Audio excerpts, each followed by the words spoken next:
ሰላም ቅዱሳን እንዴት ከረማችሁ? እግዚአብሔር የተባረከ ይሁን። ዛሬ በጣም አጠር ያለ ትንቢታዊ መልእክት ነው። አንደኛ ሳሙኤል ምዕራፍ 9 ላይ ከቁጥር 1 እስከ ቁጥር 20 ያለውን በጌታ በኢየሱስ ስም አነባለሁ። ስሙ ቂስ የተባለ አንድ ብንያማዊ ሰው ነበር። እርሱም የአቤል ልጅ የጽሮር ልጅ የብኮር ልጅ የብንያማዊ የአፌቅ ልጅ ጽኑ ኃያል ሰው ነበር። ለእርሱም ሳኦል የሚባል የተመረጠ መልካም ልጅ ነበረው። ከእስራኤልም ልጆች ከእርሱ ይልቅ መልካም የሆነ ሰው አልነበረም። ከሕዝቡም ሁሉ ይልቅ ከትከሻውና ከዚያም በላይ ቁመቱ ዘለግ ያለ ነበር። የሳኦልም አባት የቂስ አህዮች ጠፍተው ነበር።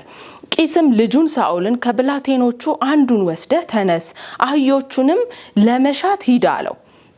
በተራራማው በኤፍሬም አገርና በሺላሻ አለፉ፣ አላገኟቸውም። በሻኢልም ምድር አለፉ፣ በዚያም አልነበሩም። በብንያም ምድርም አለፉ፣ አላገኟቸውም። ወደ ጹፍ ምድርም በወጡ ጊዜ ሳኦል ከእርሱ ጋር የነበረውን ብላቴና አባቴ ስለ አህዮች ማሰብ ትቶ ስለ እኛ እንዳይጨነቅ ና እንመለስ አለው። እርሱም እነሆ አንድ የእግዚአብሔር ሰው በዚች ከተማ አለ፣ እርሱም የተከበረ ሰው ነው፣ የሚናገረውም ሁሉ በእውነት ይፈጸማል። አሁን ወደዚያ እንሂድ፣ ምናልባት የምንሄድበትን መንገድ ይነግረናል አለው። ሳኦልም ብላቴናውን እነሆ እንሄዳለን፣ ነገር ግን ለእግዚአብሔር ሰው ምን እናመጣለታለን? እንጀራ ከከረጢታችን አልቋልና እጅ መንሻም የለንምና ለእግዚአብሔር ሰው የምናመጣለት ምን አለን አለው። ብላቴናውም ደግሞ ለሳኦል መልሶ እነሆ በእጄ የሰቅል ብር ሩብ አለኝ፣ እርሱንም መንገዳችንን እንዲነግረን ለእግዚአብሔር ሰው እሰጣለሁ አለ። ዛሬ ነቢይ የሚባለው ቀድሞ ባለ ራእይ ይባል ነበርና አስቀድሞ በእስራኤል ዘንድ ሰው እግዚአብሔርን ለመጠየቅ ሲሄድ ኑ ባለ ራእይ ወደ ባለ ራእይ እንሂድ ይባል ነበር። ሳኦልም ብላቴናውን የተናገርከው ነገር መልካም ነው፣ ና እንሂድ አለው። የእግዚአብሔርም ሰው ወዳለበት ከተማ ሄዱ። በከተማይቱም ዳገት በወጡ ጊዜ ቆነጃጅት ውሃውን ሊቀዱ ሲወጡ አገኙና ባለ ራእይ በዚህ አለ ወይ አሏቸው። እነርሱም አዎ እነሆ በፊታችን ነው፣ ዛሬ ወደ ከተማይቱ መጥቷልና ዛሬም በሕዝቡ በኮረብታው ላይ ባለው መስገጃ መስዋዕት ማቅረብ አለባቸውና ፈጥናችሁ ውጡ። ወደ ከተማይቱን በገባችሁ ጊዜ መስዋዕቱን እርሱ የሚባርክ ስለሆነ እርሱ ሳይወጣ ሕዝቡ ምንም አይቀምሱምና ከዚያም በኋላ የተጠሩት ይበላሉና ለመብላት ወደ ኮረብታው መስገጃ ሳይወጣ ታገኙታላችሁ።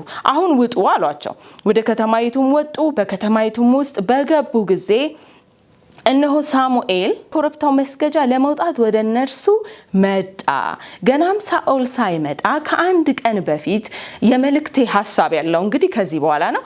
ሙሉንም ሐሳቡ ይነካዋል፣ ግን ዋና ትኩረቴ ይሄ ነው። ገናም ሳሙኤል ሳይመጣ ከአንድ ቀን በፊት እግዚአብሔር ሳሙኤልን እንዲህ ብሎ ተገልጦለት ነበር። ነገ በዚች ከተማ ከብንያም ሀገር አንድ ሰው እሰድልሃለሁ። ልቅሷቸው ወደ እኔ የደረሰ ሕዝቤን ተመልክቻለሁና ለሕዝቤ ለእስራኤል አለቃ ይሆን ዘንድ ትቀባዋለህ። ከፍልስጤማውያንም እጅ ሕዝቤን ያድናል። ሳሙኤልንም ሳኦልን ባየ ጊዜ እግዚአብሔር ያ የነገርኩ ሰው እነሆ እርሱ በሕዝቤ ላይ ይሰለጥናል አለው። ሳኦልም በበሩ ወደ ሳሙኤል ቀርቦ የባለ ራእዩ ቤት ወዴት እንደሆነ እባክህ ንገረኝ አለው። ራሱ ሳሙኤልን ማለት ነው። ባለ ራእዩም እኔ ነኝ፣ ዛሬም ከኔ ጋር ትበላላችሁ፣ በፊቴ ወደ ኮረብታው መስገጃ ውጡ፣ ነገም አሰናብትሃለሁ፣ በልብህም ያለውን ሁሉ እነግርሃለሁ። ከ3 ቀንም በፊት የጠፉ አህዮች ተገኝተዋልና ልብህን አትጣልባቸው። ኢየሱስ ጌታ ነው። እንግዲህ ይሄ ምዕራፍ ወሳኝ ምዕራፍ ነው። ዛሬ የመልእክቴ ሐሳብ ያለው መልእክቴ ዛሬ እንደ ትንቢት ነው። ከወሳኝ ሰዋችሁ ጋር እግዚአብሔር ያገናኛቸዋል በሚል ነው። እና ይሄ እንግዲህ የሽግግር ጊዜ ነው። ለእስራኤል እስካሁን ድረስ በመስፍን ነበር ሲመሩ የነበረው። ግን ንጉሥ አንግስልን ብለው ሳሙኤልን ይጠይቁታል። አሁን ንጉሥ አንግስልን ብለው መጠየቃቸው አይደለም ችግሩ ልክ እንደ አህዛብ በአካባቢያችን እንዳሉት ልክ እንደ አሕዛብ ንጉሥ አንግስልን ብለው ሳሙኤልን ይጠይቁታል። ሳሙኤልን እግዚአብሔር እንደሾመው ያውቃሉ።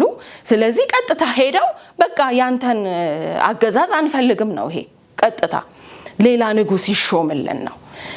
ንጉስ ማንገስ የእግዚአብሔርም ሐሳብ ነበር። እግዚአብሔር አስቀድሞ ሲናገር ነበር። ለአብርሃም ተናግሯል። ዘፍጥረት 17:6 ላይ ተናግሯል። እናንተ አንብቡት። ዘፍጥረት 49:10 ላይ እግዚአብሔር ንጉስን እንደሚሰጣቸው ነግሯቸዋል። ዘዳግም 17:14 እስከ 20 ይሄ የእግዚአብሔር እቅድ ነው፣ ንጉስ ማንገስ ለእስራኤላውያን። ነገር ግን እግዚአብሔር ደስ ያልተሰኘበት ሞቲቫቸው ነው። ልባቸው ልክ እንደ አሕዛብ ብለው ነው ያሉት እና ለማንኛውም እግዚአብሔር ይስማማል እና ለሳሙኤልም እሺ አንግስ ይለዋል። እና እግዚአብሔር ግን እንዴት አድርጎ አጋጣሚ በሚመስል ሁኔታ ሳኦልንና ሳሙኤልን ሲያገናኛቸው እናያለን። አስቀድሞ ለሳሙኤል ነገረው እግዚአብሔር። ሳሙኤልም ትሁት የእግዚአብሔር ሰው ነው። የሚገርመው ማለት በቃ ይሄንን ነገር እንዴት የኔን ልጆች እንዴት እንዲቀጥሉ አልፈቀድክም ብሎ ሲከራከር አናይም።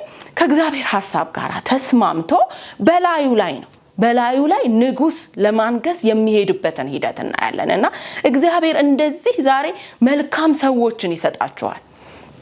የእግዚአብሔር ሐሳብ በእናንተ እንዲፈጸም እንደዚህ አይነት በእውነት ከራሳቸው ጥቅም የበለጠ ግን ለእግዚአብሔር ሐሳብ የሚጨክኑ የሚወግኑ ትክክለኛ ሰዎችን መልካም ሰዎችን እግዚአብሔር ይሰጣል። ወገኖቼ ለእናንተም በዚህ እየተመለከታችሁ ይላላችሁ እግዚአብሔር ይሰጣችኋል። ለተጠራችሁበት ጥሪ ልትሰሩ ላለው ስራ እግዚአብሔር ብቻ በእናንተ ሊያደርግ ላለው ነገር የሚያግዟችሁ የሚረዷችሁ ወደ ፍጻሜ ወደ መከናወን የሚያወጧችሁ ከፊታችሁ የሚቀድሙ እግዚአብሔር ሰዎችን ይሰጣችኋል። ኢየሱስ ጌታ ነውና ሳሙኤልንና ሳኦልን እግዚአብሔር አጋጣሚ በሚመስል እንዴት አድርጎ እንደሚያገናኛቸው ሳሙኤል ይሄ ነገር ንጉስ ሆናለሁ ብሎ በህልሙም በእውኑም የለም። እሱ አህያ ጠፋበት፣ አህያውን ፍለጋ ወጣ። ግን የእግዚአብሔር ዓላማ ነበር እና ቀጥ አድርጎ እንደው የእግዚአብሔር መንፈስ መርቷቸው ነው የምለው ቀጥ ብሎ ሄዶ ከሳሙኤል ጋር ሲገናኝ ነው የምናየው። እግዚአብሔር አስቀድሞ ከአንድ ቀን በፊት ሳሙኤልን ነግሮት ነበር። ኢየሱስ ጌታ ነው። አጋጣሚ በሚመስል በፍጹም በጣም ለስኬቶቻችሁ የሚጠቅሙ ሰዎችን እግዚአብሔር ያገናኛቸዋል። እግዚአብሔር ሰውን ይሰጣል። እግዚአብሔር በትክክለኛ ሰዎች ይባርካል። ወገኖቼ ምቀኛ በማይሆኑ አሁን ሳሙኤል እኮ በራሱ ንግስና ላይ ነው የመጣበት ይሄ ነገር። ግን በቃ እንዴት የእግዚአብሔርን ሐሳብ ለመፈጸም እናንተ ከዛ በኋላም ያለውን ቃል በደንብ እዩት። በደስታ ነው በቃ ከህዝቡ ጋር ሳሙኤልን ከህዝቡ ጋር ለማገናኘት በደስታ እና እግዚአብሔር በእውነት እንደዚህ አይነት ሰዎችን ይስጣችሁ። ለዮናታን እግዚአብሔር ዮናታንና ዳዊትን እንደዚህ ነበር ያገናኘው። ለዳዊት ዮናታን ተሰጥቶት ነበር። ዮናታንም ቀጣዩ በአካሄዱ ብናየው ከሳኦል ቀጥሎ የመጀመሪያ ልጁ እሱ ነበረ ሊነግስ የሚገባ ማለት ያ ቦታ የእርሱ ነው። ነገር ግን ዮናታን ጨክኖ ከእግዚአብሔር ሐሳብ ጋር ሲቆም እናያለን። ኢየሱስ ጌታ ነው። ከእግዚአብሔር ሐሳብ ጋር ቆሞ ከጥቅሙ ይልቅ ዳዊት እንዲነግስ ሲያመቻች ከሞት ሲከልለው ለዛውም ከአባቱ ይልቅ እግዚአብሔር ከመረጠው ሰው ጋር ሲቆም እናያለን። እና እንደዚህ አይነት ሐቀኛ እውነተኛ ለእግዚአብሔር ሐሳብ ራሳቸውን የሰጡ በእውነት ለጥቅማቸው ሳይሆን ለእግዚአብሔር ሐሳብ በቃ እና ዮናታን በጣም ነው። ዮናታን ባይኖር ኖሮ ሳኦል ዳዊትን ይገድለው ነበር። አያችሁ እንዴት ሰዎች እንደሚያስፈልጉ። ትክክለኛ ሰዎች ከእግዚአብሔር የሚሰጡ ሰዎች በጣም ያስፈልጋሉ ወገኖቼ። ሰዎች እንቅፋት እንደሚሆኑብን ሁሉ ሰዎች ለውድቀታችን እንደሚተጉ ሁሉ ደግሞ እውነተኛ የእግዚአብሔር ሰዎች አሉ ወደ መንገዳችን እግዚአብሔር የሚያመጣቸው በእውነት ከኛ ይልቅ ስለ እኛ የሚያምኑልን የእግዚአብሔር ሰውነታችንን የሚቀበሉ በቃ ምንም ክፋት ምቀኝነት ውስጣቸው የሌለ እግዚአብሔር በእንደዚህ አይነት ሰዎች ይባርካችሁ ወገኖቼ።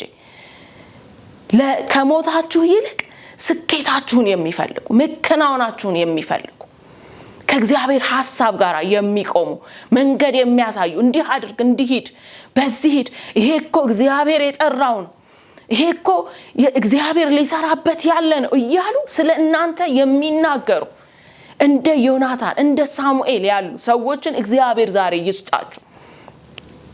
እንደዚሁ ለእስራኤል ለሕዝቡ እንዳለ ማለት ነው ረዓብ የምትባል ሴት እንደዚሁ መንገድ ስትሆናቸው እናያለን። ኢያሱ ምዕራፍ 2 ላይ ታገኙታላችሁ። እንግዲህ ቅድም ረጅም ስላነበብኩኝ አሁን አላነብም፣ ጥቅሱን ብቻ ነግራችኋለሁ፣ እናንተ አንብቡት። ኢያሱ ምዕራፍ 2 ላይ እስራኤላውያን ትልቅ እንግዲህ የእግዚአብሔር አጀንዳን ይዘው 40 ዓመት ሙሉ ሲጓዙ ቆይተው ልክ እግዚአብሔር ወዳላቸው ምድር ሊገቡ በቃ ወሳኝ ምዕራፍ ላይ ደርሰው እያለ ይህች ሴት እንዴት አድርጋ ይሄ የእግዚአብሔር ሐሳብ እንዲፈጸም ይህንን ሕዝብ እንደምትረዳ እናያለን። በፍጹም የማትጠበቅ ሴት ናት፣ ጋለሞታ ሴት ናት ይላታል። አህዛብ ናት እቺ፣ እግዚአብሔርን ታውቃለች ተብሎ እንኳን አይታሰብም። ነገር ግን ራሷን መስዋዕት አድርጋ ምክንያቱም ሰላዮቹ ቀጥታ ደግሞ እኔ የሚገርመኝ የእግዚአብሔር ማገናኘት ማለት ነው። አጋጣሚ ይመስላል ግን ወዴትም እንኳን አልሄዱም። የተላኩት ሰላዮች ቀጥታ ወደ ረዓብ ቤት ነው የሄዱት። ከረዓብ ጋር ነው የተገናኙት። ልክ ሳኦልም ቀጥታ ሄደው ከሳሙኤል ጋር ልክ እንደዚህ እግዚአብሔር አጋጣሚ በሚመስል እየመራ ያገናኛል ወገኖቼ። ግን በቃ ያንን ሚስ አለማድረግ ነው የኛ እና እንደዚሁ እስራኤላውያኖች ከረዓብ ጋር እግዚአብሔር ያገናኛቸዋል። ይህቺ ሴት ከነሱ የበለጠ ስለነሱ የምታምን ሴት ናት። እናንተ አንብቡት ክፍሉን። የእግዚአብሔርን ስራ በደንብ የምታውቅ እግዚአብሔር ለነሱ ያደረገው ከግብጽ እንዴት እንዳወጣቸው እነዛን ሁሉ አማልክት ፈርዶባቸው እንዴት እንዳወጣ በምድረ በዳ ሲመራቸው ምን እንዳደረገ በደንብ ዕውቀቱ ያላት ሴት እና አሁንም እግዚአብሔር እችን ምድር አሳልፎ ይሰጣቸዋል ያወርሳቸዋል የምታበረታታ ሴት። ከዛም እንደገና ንጉሱ ወደሷ ቤት እንደገቡ ሲሰማ ወደሷ ሰዎችን ላከ። ይሄ ማለት ወገኖቼ ቢገኝባት አገር በመክዳት ልትገደል የምትችል ናት። ነገር ግን ራሷን መስዋዕት አድርጋ እነሱን ስታስመልጥ ደብቃ አስመለጠቻቸው። የእግዚአብሔር ትልቅ አጀንዳ እንዲፈጸም አደረገች። በእውነት ትልቅ ስራ ነው እዛ ቦታ ላይ የምትሰራው እቺ ሴት። እንደዚሁ ወደ አዲስ ኪዳን ብንመጣ እግዚአብሔር ሐዋርያው ጳውሎስንና በርናባስን እንዴት እንደሚያገናኛቸው ለጳውሎስ አገልግሎት በእውነት በር የከፈተለት በርናባስ ነው። ምክንያቱም እንደምታውቁት እሱ ከዛ በፊት የነበረው ታሪክ መጥፎ ታሪክ ነው። በክርስቲያኖች ላይ ነፍሰ ገዳይ ነው፣ አሳዳጅ ነው፣ ሊቀበሉት አይችሉም።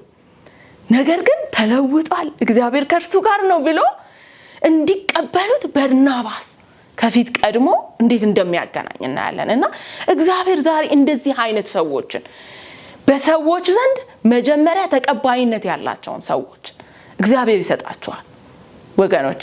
ልክ እንደ ሳሙኤል በሕዝቡ ተቀባይነት ያለው ነው። ሳሙኤል ሳኦልን ባይገልጠው ኖሮ በፍጹም ሕዝቡ ሳኦልን ሊቀበል አይችልም።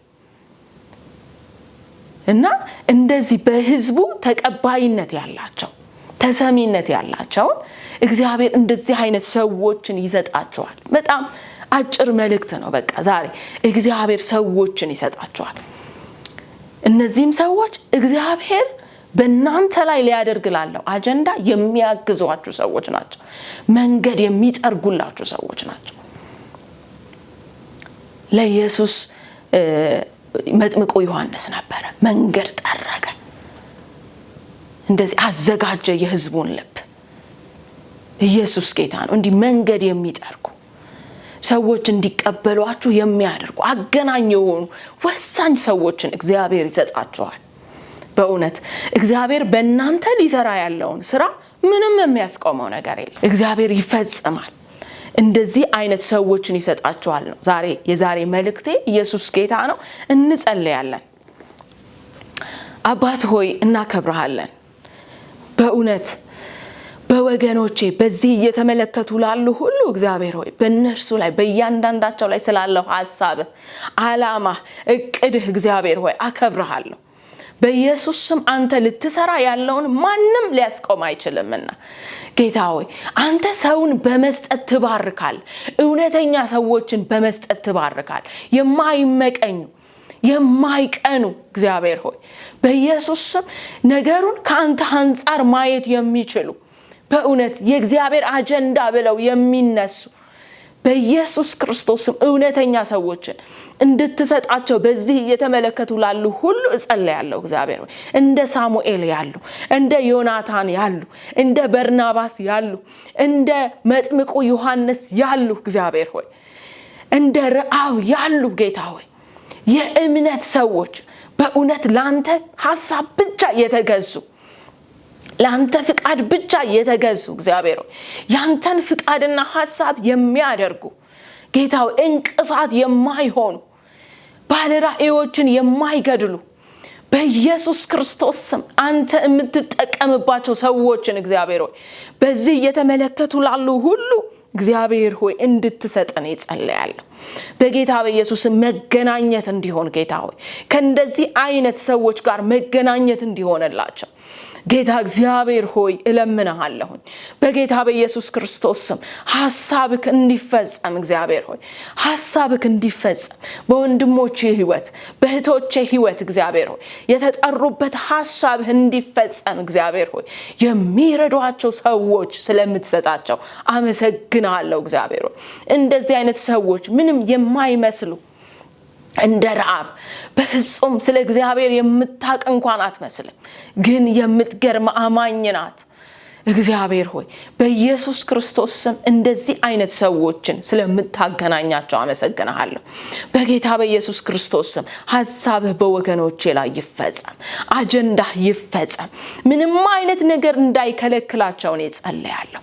በጌታ በኢየሱስ ስም እንደነዚህ አይነት ሰዎችን ሲያገኙ እነሱ ንቁ መሆን እንዲችሉ እግዚአብሔር ሆይ በኢየሱስ ክርስቶስ ስም የተሰጣቸውን እድል መጠቀም እንዲችሉ ማስተዋል እንድትሰጣቸው አይኖቻቸው እንዲከፈቱ እግዚአብሔር ሆይ በኢየሱስ ክርስቶስ ስም እግዚአብሔር ሆይ እጸልያለሁ።